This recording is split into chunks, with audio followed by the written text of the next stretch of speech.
மேஷ ராசிக்காரர்களுக்கு வருகிற 2025 மார்ச் 29ஆம் தேதியிலிருந்து 2028 பிப்ரவரி 23ஆம் தேதி வரலையும் திருக்கணித பஞ்சாங்கப்படி 7 நடு சனியிலேயே விரயச்சனி நடக்குது. விரயம் அப்படின்னா லாஸ், நஷ்டம், எக்ஸ்பெண்டிச்சர், செலவு. அதனால் இந்த காலகட்டத்தில் செலவு சம்மந்தப்பட்ட விஷயங்களில் ரொம்ப கவனமாக இருக்கணும். தேவையில்லாத வீண் விரய செலவு, அனாவசிய செலவுகள் எல்லாம் தவிர்த்துக்கணும். இப்போதைக்கு வேலை மாற்றுறது, வீடு மாற்றுறது, இடம் மாற்றுறதுலாம் நல்லதில்லை.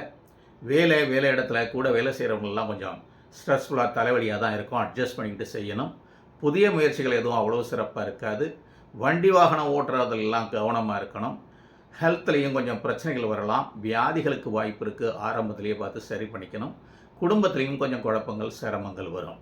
மற்றபடி பெரிய பாதிப்புகள் இருக்காது. தசாபுத்திகளை பொறுத்து நல்லது நடக்கும்.